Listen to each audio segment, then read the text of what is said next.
issues. Bernard-Henri Lévy is perhaps France's best-known public intellectual. He has a new book out called Public Enemies. Mark Ames is the author of a book that looks at why people, in his words, go postal. James Taranto is a columnist for the Wall Street Journal. And Richard Cohen is a longtime columnist for the Washington Post. Welcome to all of you. Richard Cohen, the part you wrote a column about is the part that I'm just fixed on and find fascinating, which is fine. You know, people are crazy. You can't account for these things. Maybe there are some underlying causes.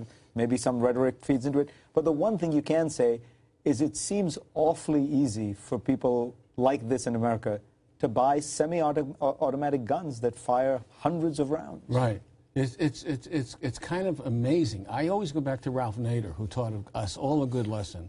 Ralph Nader looked at automobile accidents and said, people are going to drive drunk. They're going to drive stupidly. They're going to drive negligently. They're going to drive when they're too old. They're going to drive when they're too young. The one thing you can deal with is the car. Design a car that will survive a crash. You are going to have crazy people in this country. You won't know what to do with them. You can't just arrest them. You can't put them in jail. You can't put them in insane asylums. The one thing you can control is the gun and access to the gun, and we don't do it. We have a 22-year-old kid who's literally got bubbles coming out of his ears. He's so crazy. He's getting crazier and crazier. He goes in and buys a lethal weapon, and a weapon that can kill numerous numbers of people in a matter of seconds, and it's perfectly legal. So, James, I look at these numbers, and I think to myself, this seems so obvious. So in the United Kingdom, there are 6 guns for every 100 people. We have 90 guns for every 100 people. What is the difference in the murder rate in Britain? The murder rate in the United States is 44 times higher than the murder rate in England and Wales. Surely these two facts are related. The fact that it is so much easier to buy a gun in America means that there is so much more crime. After all, culturally, we sort of come from the same stock, Britain and the United States. I don't know. I think we would need to look a lot more closely to rush to those sorts of conclusions. Remember, people also use guns in self-defense. In places where people are armed, people are perhaps less likely to pull out a gun because of the possibility that people will defend themselves. And, you know, 90 guns for every 100 people. Well, the vast majority of those guns are never used in a crime. So why are we picking on law-abiding citizens who want to use guns? Bernard-Henri Lévy, what does this debate look to you like from Paris? Not from Paris, from here. First of all, it's a tragedy. What happened in Arizona is a tragedy. In front of such a tragedy, you have two ways to see it. Clinical way or political way. Clinics or politics. I'm not the father of the murderer, so I don't deal with clinic. I don't want to know if he's crazy or not. We have to deal with that politically, not clinically, politically. Politically means what? 2 things. Number one, as you said, the easiness to purchase some heavy weapons in this country. I visited, when I wrote my book about America, some weapons fair in America, in Texas. For example, I saw average guys going to buy heavy machine guns as you go to the grocery to buy aspirin. This is insane. And you tell us that the majority is not used to commit crimes. Thanks God. Thanks God the majority does not serve to commit crimes.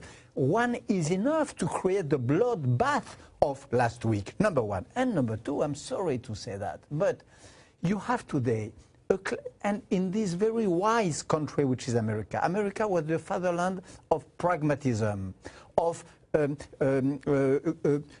civilized dialogue between Republican and Democrats. It was a model, and it is still a model. American democracy is a model of wisdom, except that since a few months you have a sort of burning of the debate, a climate of hatred, which is not without a link with what happened. Of course, you cannot put a cause and an effect, but you cannot disconnect the two completely. That's what we say with Welbeck in our book. When you burn the words, you have burning in the ground. So, Mark, you've written a long piece in Vanity Fair about this. What's going on? Why does this happen in America so often? Well, when I wrote my book, Going Postal, I was interested in this particular crime because these mass shootings in the workplace. First, they started actually in post offices, which is why they call it going postal. Then they moved on sort of the private workforce, and then to schools. And it turned out, first of all, you can't really profile these killers because they could be really anybody. So I decided instead to profile the world that kind of made them. And that is when it became clear to me that the changes that took place in this country under Reagan, under Reaganomics, when inequalities started to appear and wealth inequalities got much worse, unions were broken, the workplace became a lot worse. I mean, the sort of corporate culture became a lot more difficult and stressful for the average worker in a way that that Americans hadn't really seen pretty much since the end of World War II. But you can't plausibly say that because America became a tougher, rougher place, that's why... I think you can, actually. That people start going out with machine guns and shooting I think you can, because today we have the worst wealth inequality of any time in our history except for 1928. And inequalities like that create all kinds of illnesses, you know. Right. I'm going to guess, James Taranto, you're going to disagree with Well, this. here's the obvious flaw in the argument you're making. We talked about going postal, right? Okay. Postal workers have government benefits. They are members of a union. They're not the victims of income inequality. Furthermore, this fellow in Tucson was a student. He was 22 years old. Is 22 years old, I guess we should say, because he did survive the attack. There's nothing, no facts have come out that suggest any kind of economic angle to it. So it seems to me that you're just, you're not saying anything that you wouldn't have said if you had been on this show 2 weeks ago. And I don't see what it has to do with the situation at hand. When we come back, we're going to talk about whether the political climate produces political violence. This is the question of the hour when we're back. And we are back with our panel. The question we are trying to sort through is whether or not political violence can be attributed in some way to political rhetoric. Richard Cohn. I think you can. My expert on this is my wife, a clinical psychologist, who tells me, of course, it has an effect. We all swim in a certain sea and we hear certain things and everything. But I don't think it did in this case. I mean, after all, the primary target was a moderate, I mean, about as obscure as possible. I never even heard of her until she was shot. Certainly belonged neither to the right wing or the left wing of her own party. Was not. We will never have an idea of why he shot her and was after her. He seemed to be apolitical. He just seemed to be losing it totally, going crazy. We have reports as to what happened. He went to see her in 2007, according to his friends. He asked her a question about government control of grammar or some unhinged thing that made no sense. He wasn't satisfied with her answer, and he nursed a grudge against her for the next few years. But that's not political. That's my point. To call this political violence is either a misjudgment or just an outright lie. I mean, the New York Times has been waging a witch hunt against conservative media figures, blaming them for this, based on this lie that this was an act of political violence. It simply was not. No one had heard of Sarah Palin when this guy developed his grudge against Gabrielle Giffords. Is the political rhetoric coming out of right-wing talk shows, charged political rhetoric, likely to influence people?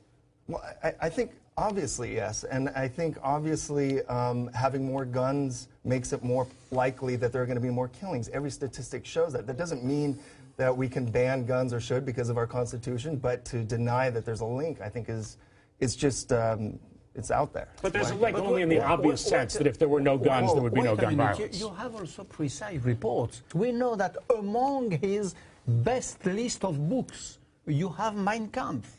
He had Mein Kampf and the Communist Manifesto and the Wizard of Oz and all sorts of books. Mein Kampf and the Communist Manifesto is a program which is not a program of moderation, of wisdom, and of democratic dialogue. And when Sarah Palin expressed these very strange words, saying that she is victim of a blood libel, again, it is very strange. A blood libel, everybody knows what is a blood libel. A blood libel was about the Jews being supposed to be guilty of using blood of Christians to make the Passover bread. So there is all this atmosphere also around this tragedy. I have no replies, but I have questions, and these questions must be raised. Well, I don't Richard Cohen, think, you have answers. I have nothing but answers. I don't think for a second that Sarah Palin knew the meaning of blood libel. I just don't. There's nothing in her background which suggests it. And if she did, I don't think she used it all that inappropriately. I mean, if it refers to a false accusation for which a community is blamed, then she was right. Hold on. Sarah Palin is stupid enough not to know what a blood libel is? How much time do we have left to talk about how stupid Sarah Palin is? No. Frankly, I don't Keep believe it she's classy stupid there, enough. Richard. Look, the blood libel is a lie about the killing of children. Remember, there was a child who was killed in this attack.